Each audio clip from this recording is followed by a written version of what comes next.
Hey everyone, and welcome to The Explainer. Today we're taking on a pretty massive challenge. We are distilling over 4,000 years of incredibly dense, complex history into a clear, structured journey. We're going to map out the geopolitics, the massive demographic shifts, and the defining cultural milestones of the region to understand exactly how it evolved. So let's dive right in and unpack this fascinating timeline. Here is our roadmap for today. We'll be moving through 5 major eras: Antiquity to Ottoman rule, Zionism and the British Mandate, the birth of the state, conflicts and peace efforts, and finally, modern society and culture. Starting with Section 1, Antiquity to Ottoman rule, we are talking millennia of empires here. If you look at the history of this region, what really stands out is the absolute velocity of change. It was driven largely by the region's incredibly strategic location, literally acting as a bridge between Europe, Africa, and Asia. In 586 BCE, the Babylonians destroyed Jerusalem, which triggered the exile. Fast forward a bit, and by 63 BCE, Pompey captured Jerusalem, bringing the Jews under Roman rule.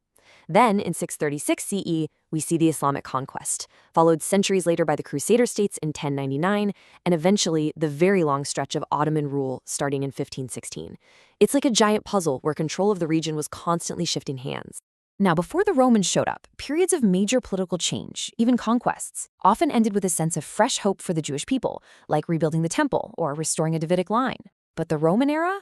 It was devastatingly different. It was marked by failed revolts, the absolute destruction of the Second Temple, and profound cultural disenfranchisement. This right here was the major turning point that created the diaspora, scattering Jews and forcing them to live as agents of another's sovereignty.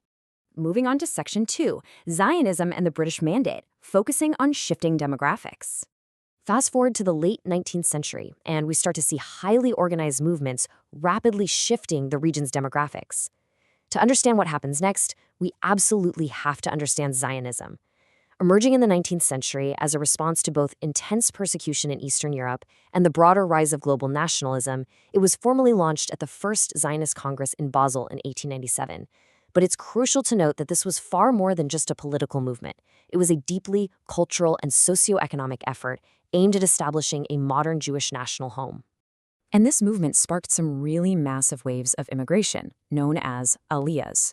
The first aliyah, running from 1882 to 1903, saw immigrants fleeing persecution and establishing 35 closed settlements.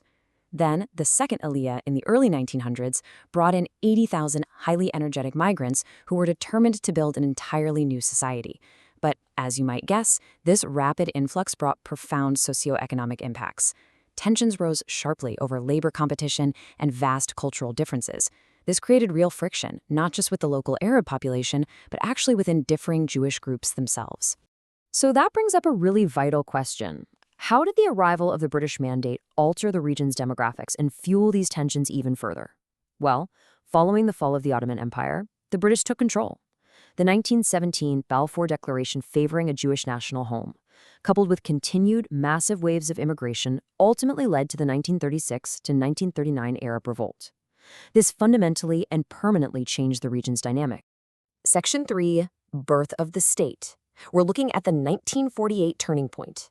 In 1947, the United Nations Partition Plan hit the table. The idea? Divide the land into separate Jewish and Arab states and designate Jerusalem as an international city. The UN voted 33 for and 13 against this plan. The reactions were immediate and completely opposing. The plan was accepted by Jewish leaders, but it was rejected by Palestinian Arab leaders who felt it deeply contradicted previous agreements. All of this tension leads directly to May 14, 1948. In his Declaration of Independence, David Ben-Gurion proclaimed, "The land of Israel was the ancient homeland of the Jewish people," and encouraged the independence of the State of Israel. Reading those exact words today really captures the immense historical gravity of that exact moment in 1948.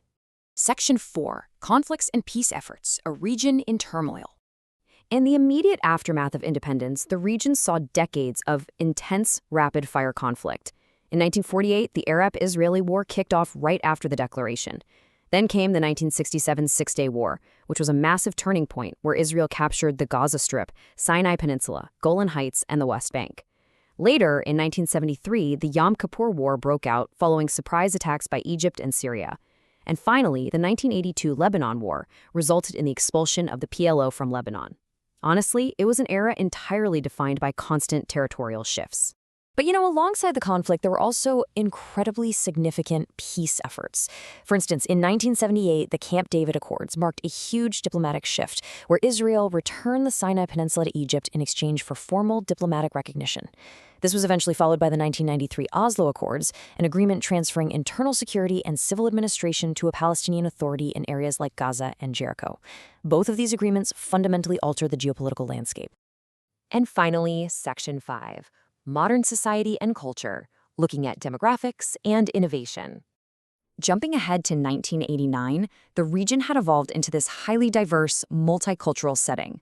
To break it down, the population was roughly 82% Jewish, which actually incorporated immigrants from over 60 different countries, and 18% non-Jewish, comprising mostly Arab Muslims and Christians, as well as a really significant Druze community. 79 years. That was the life expectancy at the time. To put that into perspective, that number is a powerful indicator of Israel's evolution into a welfare state. It reflected an advanced national health insurance scheme and rapidly improving healthcare conditions that placed the country firmly among developed nations. And despite going through periods of severe geopolitical isolation, the country has really flourished as a vibrant center of innovation. It's become a true scientific powerhouse, actually credited with world firsts in incredibly complex fields like nanodimension filtration and mechanobiology. On the cultural side, there's been a massive revival of Hebrew literature alongside a really unique synthesis of Eastern and Western music traditions. And the whole shebang is deeply supported by incredibly strong academic institutions, like the Weizmann Institute, the Technion, and Hebrew University. So we've just covered thousands of years of history, right? From ancient empires completely redrawing borders to modern technological breakthroughs that change the way we live. It is a vast, deeply interconnected timeline. So I want to leave you with this final thought to ponder. How will the indelible chains of history continue to shape the realities and conflicts of this region? Keep learning, keep questioning, and I'll catch you in the next explainer.